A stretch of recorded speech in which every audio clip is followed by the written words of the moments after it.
today with Rod DeVore, who's the Director of Programs at Rockettown in Nashville, Tennessee. And Rod, I wonder if you would just take a minute today and share with us what goes on here at Rockettown. Sure. Rockettown is a faith-based nonprofit that uses music venue, coffee bar, skate park, and after-school programs as a way to attract kids to the building, build relationships with them, connect to their needs and interests, and our hope is that we develop hope and purpose in the lives of young people. And so we're open 7 days a week.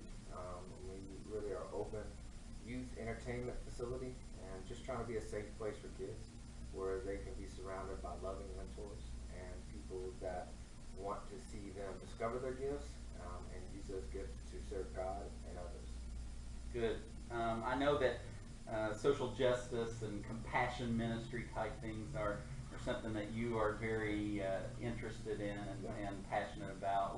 How did that all begin to take shape for you? Well, a lot of it came as I was at Tribeca and started discerning God's call on my life and was asked to go serve in volunteer capacity in the local neighborhood. And once I started engaging with the community, with families, and kids playing basketball or doing whatever we were doing, God began to reveal the connection, and it stirred a passion that I had for serving that type of community and low-income neighborhoods. And most of all, it was just really God showing me that I need to pour my life out into the lives of others, and realizing that through that process, I was growing and developing as a Christian.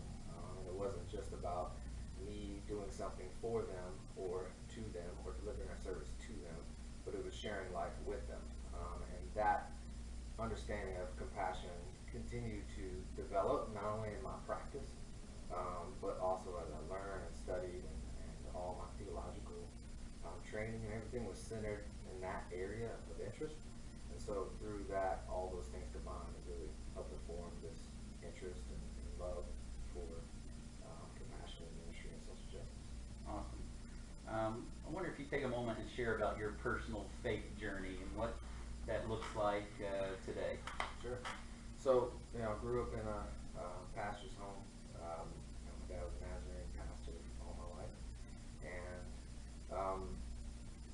was really connected to the church. Was there all the time, just like most pastor kids are, and really understood what it meant to be a Christian. I think I knew that I needed to give my life to God, but what I spent most of the time doing was just feeling like it was an obligation, feeling like there's an expectation to do something, but not necessarily a desire to give my life to God. And so when I, through high school and during, that time before I went to college, it was just wrestling with that. It was just this ongoing tension of knowing what the expectation was, really feeling like I understood, but not wanting to be that, not wanting to be what people expected of me. And so I spent a lot of time just, wrestling, and that manifests itself into, drug and alcohol abuse and things like that. And so I had to just I think I just had to walk through that, right? I think I just had to go through wrestling. And when I was 18, we moved away to Michigan. My dad was a pastor, and I spent a lot of time by myself, and I played basketball. I always tell people that was my only friend. Like I went to play basketball all day, every day. And so during that time alone, I think God's grace and mercy was kind of just chasing after me. That's what we understand to be forgiving and grace. And it began to stir something in me, but I still hadn't made a commitment. And so I came to Tribeca and was still kind of lost, not knowing who I was, really was kind of wrestling with my identity, and started connecting with people that had been through similar experiences and had gone through the wrestling that I experienced, and just found a deep connection with them, and realized that I wanted something that they had. I no longer wanted to deal with brokenness, so I gave my life to God, you know, my freshman year in college. And it was from that time that I began to try to discern, all right, what's next? You know, what does this mean now? Now that I, you know, feel whole, now how do I continue growing in that, right? And so, really, as I mentioned, really start engaging in service and trying to, you know, go where people were, and, you know, where the needs were, and trying to serve there.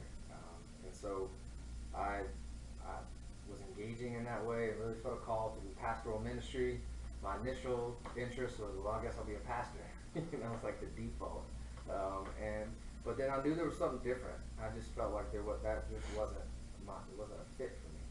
And so started grappling with this concept of social justice, compassionate ministries, and things like that. And it opened my world wide. And so I began to study more and move in that direction. And so the ministry that I've been pursuing has all been grassroots kind of community level engagement, and just trying to be present with people, and then allowing God to guide and direct me towards the type of engagement that we should pursue. And so I've worked for a lot of different nonprofits, worked for 2 different nonprofits, all centered on youth ministry.